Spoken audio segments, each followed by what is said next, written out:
So hi everyone, this is Jiggie, a portrait and wedding photographer from the Philippines, and welcome to the channel. So in this video, I am going to explain to you how I lit and shot these images using just one light.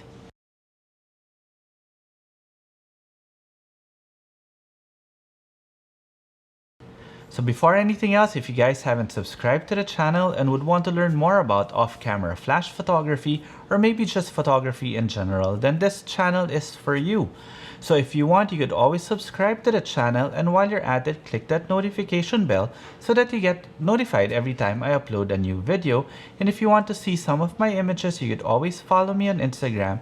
It's at Jiggie Alejandrino. So if you guys are familiar with the channel, you know that I do love giving a detailed video with regards to how I actually shoot an image.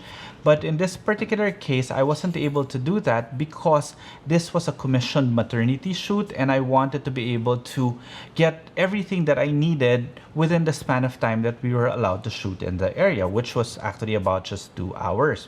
So what I did was I asked my second photographer to shoot some BTS photos, which I will be showing you today so that I can explain the entire process that I actually had in my mind and how I lit it to be able to get all those images. So the camera that I used was my Sony a7R Mark IV with a 24-70 2.8 lens. Now the light is the one that's actually very important in this particular shoot. I shot it actually in Studio Namu, and Studio Namu is really a very nice, I don't know how you explain it. It's a studio with a lot of props and sets. And it is properly lit already, but with light that is very inconsistent when it comes to colors. That's why if I was to use my flash, then I might have a problem in terms of having to get that proper color balance of my flash to the existing ambient light. And that's why I chose this light. This is a Nanlite Forza 60B. The Nanlite Forza 60B is basically a battery-powered or an AC-powered 60-watt continuous light that's bicolor. The nice thing about this light, why I really love it, is the fact that the color temperature is very accurate. So what you see is really what you get. So it was easy for me to balance the light to the existing ambient light. But the modifier that I used was this one. This is the projection attachment, but I did not use it to project any patterns. I actually used it as a spotlight. The nice thing about this one, why I loved using it as a spotlight, was even though it created harsh light, I can still control the edges of the light. In other words, this is the 36-degree version, and it gives a very wide distribution of light, and by moving this forward and back, I can actually control how precise the shadows are in the end, which is actually going to be beneficial when I show you guys later. That's why in this particular shoot, I actually shot everything with harsh light, but I was able to mask it to make it look as if it was shot with soft light, okay? So here's the scene, the first scene that I had.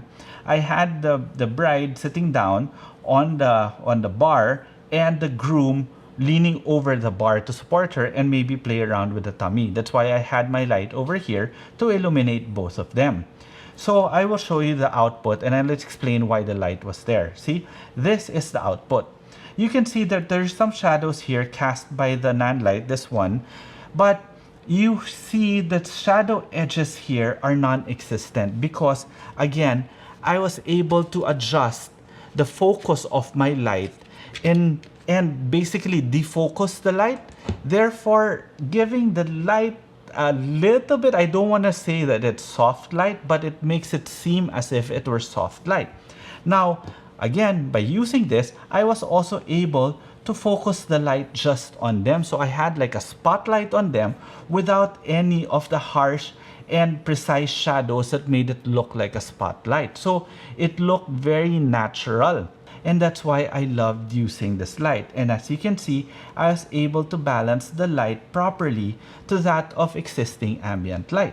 So from this one, we started playing around, doing a few shots here and there. And by the way, all of these images that you're seeing are straight out of the camera. I haven't processed them yet. So sorry, Babes and Vanessa, if I wasn't able to process it properly yet.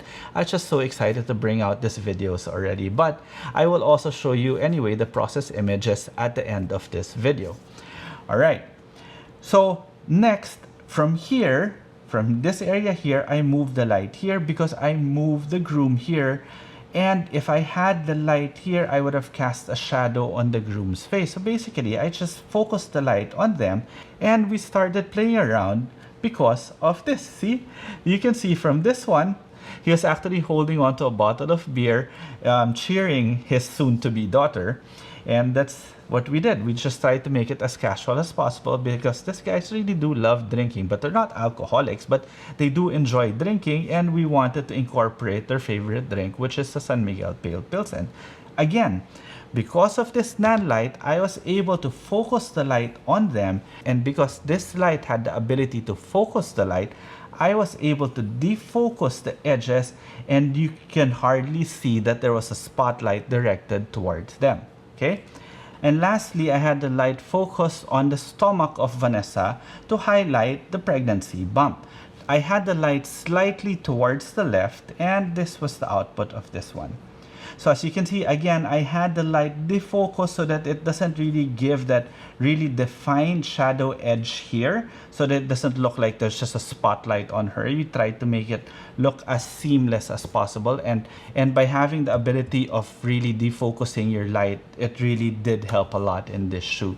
And that was it. I had 3 layouts in the bag, basically in a span of about 10-15 minutes. I had my light on the left, in the center, and on the side. And by shooting with a continuous light, I could see exactly what my light was doing already. It was very easy for me to be able to just adjust the power of my light to match that of existing ambient light.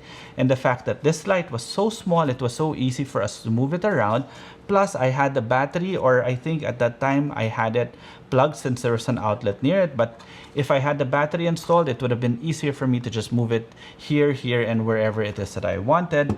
Then, of course, with the help of the Nanlite projection attachment, I was able to create a nice spotlight on the subject, and I was able to defocus it by just basically defocusing the light. And this is the 36-degree version, which gave me the ability to shoot in close quarters like this and just have the light spread as big as I would want it to be. Okay, so if you have any questions, feel free to leave them in the comment section below. And again, if you haven't subscribed to the channel, please do so. And while you're at it, click that notification bell so that you get notified every time I upload a new video. And if you want to see more of my images, you could always follow me on Instagram. It's at Jiggie Alejandrino. Okay, till the next video.